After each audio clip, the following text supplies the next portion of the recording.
ትራምፕ ከዝግጅቱን ከጨረሰ በኋላ የእራት ዋይት ሃውስ እንደጋበዘ አልሰማ። ዶናልድ በአሜሪካ ዋይት ሃውስ ከፕሬዝዳንት ዶናልድ ትራምፕ የእራት ግብዣ ቀረበለት። ሰው ንቆህ እግዚአብሔር ሲያከብርህ እንደዚህ ነው እንግዲህ ቤተሰብ።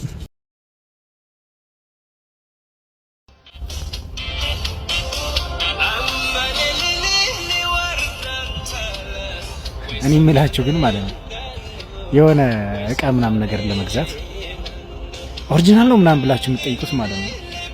በሰዓት አሁን ኦሪጂናል የሚባል ነገር አለ፣ ግን ስታስቡት እናንተ የሰው ኦሪጂናል ራሱ የለም። በቃ የሰው ኦሪጂናል የለም ከአዶናይ በስተቀር ማለት ነው። ጠዋትና ማታ የሚዋጥ መድኃኒት ማለት ነው። ጠዋት ላይ የምትውጡት መድኃኒት እሰይ ይባላል። ማታ ላይ የምትውጡት መድኃኒት ደግሞ ደግ አደረኩ ይባላል ማለት ነው። እነዚህ ሁለት መድኃኒቶች ጠዋትና ማታ የምትውጡ ከሆነ በዛ ባክቴሪያዎች ሲመጡ ማለት ነው እሰይ ደግ አደረኩ ምናምን እያላችሁ አሪፍ ኑሮ ልትኖሩ ያግዛችኋል ማለት ነው።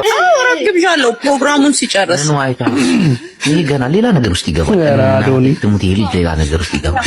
እንደዛ እንዲሆን ሰፖርት የምናረግ የኢትዮጵያው ቲክቶከር አዶናይ በአሜሪካ ዋይት ሃውስ ከፕሬዝዳንት ዶናልድ ትራምፕ የእራት ግብዣ ቀረበለት። ከውስጥ እየወጡ ባሉ መረጃዎች መሰረት ይህንን ሲሳይ አሁን በዚህ ሰዓት ላይ እየሰማን እንገኛለን። ቲክቶከር አዶናይ እንግዲህ ወደ አሜሪካ ያቀናበት 100 የልብ ታማሚ ህፃናትን ለማሳከም እንደሆነ ሁላችንም የምናውቀው ነው።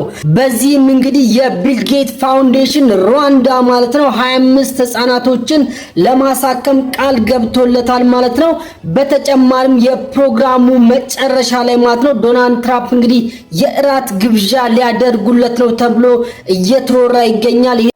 እሺ ዶክተር በድሉ ዋቅጅራ አሁን እናትዬን አዶናይን በአደባባይ ወጥተ ይቅርታ ጠይቅ።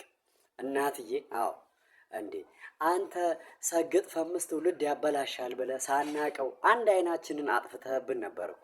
እናትዬ ወይኔ በላቸው ተበልተን ነበር። እስቲ አንተ ወንድ ከሆንክ አንድ ህፃን እስቲ እርዳታ አሰባስበ አንድ ህፃን አሳክም። ይኸው አዶናይ ሰግጦ አይደለ እንዴ ቢልጌት ድረስ ሄዶ ቢልጌትን አሳምኑ 25 የልብ ህሙማን ህፃናትን ይኸው እንዲታከሙ ኦፖርቹኒቲ ያመቻቸ። ይመቸው ያራዳ ልጅ። እስቲ አንተ ወንድ ከሆንክ አንድ ህፃን አሳክም። እስቲ እርዳታ አሰባስበ ከቻልክ። አትችልም፣ አልተሰጠህም። እንደዚህ አይነት ስጦታ የለህም። ሰው መተቸት ምናምን ቀላል ነው። ዋናው በተግባር ማሳየት ነው። እስቲ ለትውልዱ የሚጠቅመው የአንተ አስተሳሰብ ነው የአዶናይ ነው? ህዝብ ይፍረድ። እንደ አንተ ሰግጥ ፈምስ ምናምን ብለህ አንጫጭተው ተበልተን ነበር። ይመችህ አዶናይ ያራዳ ልጅ። በርታ፣ ገና ብዙ ነገር ትሰራለህ። ከጎን ነን። አዲስ እዚህ አሁን ያለን ሰው ደግሞ ህይወት ፋክዳፕ የነበርክ ሰው፣ ህይወት የተገለበጠ ባለጌ ጋጦጥ የነበርክ ለማኝ የነበርክ ሰው አሊስተኛ ከድሮም ጀምሮ በስራ ነው የምንታወቀው። የድሮ ህይወትን ደብቀ መታውን እዚህ ጋር መተጻድቅ መጮት ጥሩ አይደለም። እኔ አባቴ አንተ ህይወት እድሜ ልክን ፋክዳፕ ሆነና የሰው ህይወት ሲቀየር እንደዚህ ማውራት አይቀርም።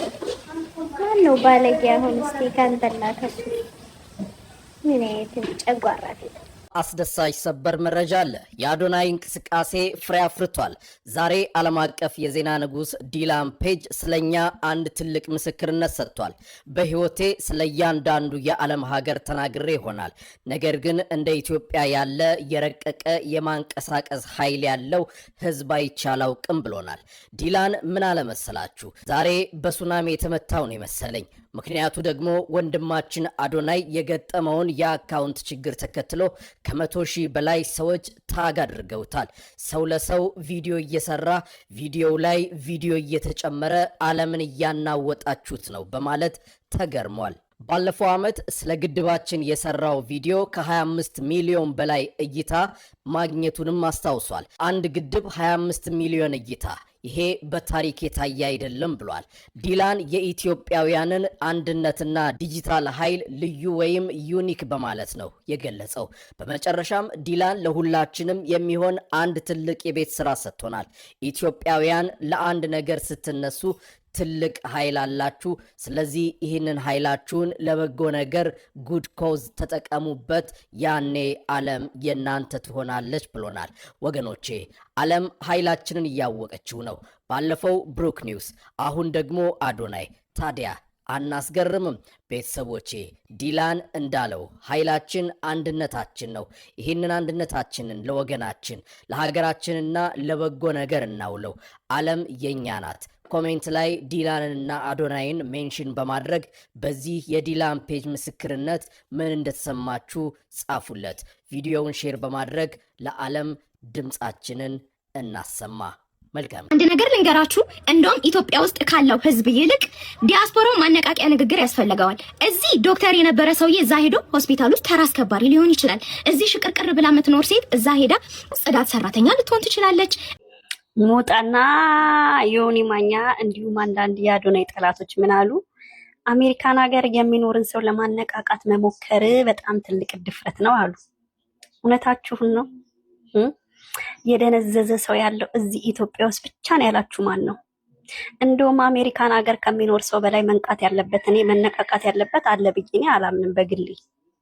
በመጀመሪያ ደረጃ እንዳንተና እንደሞጣ አሜሪካን ሀገር ተቀምጦ ባሉባልታ በቅናት በወሬ የደነዘዘን አይምሮ አይደለም አዶናይ ላንቀ ያለው።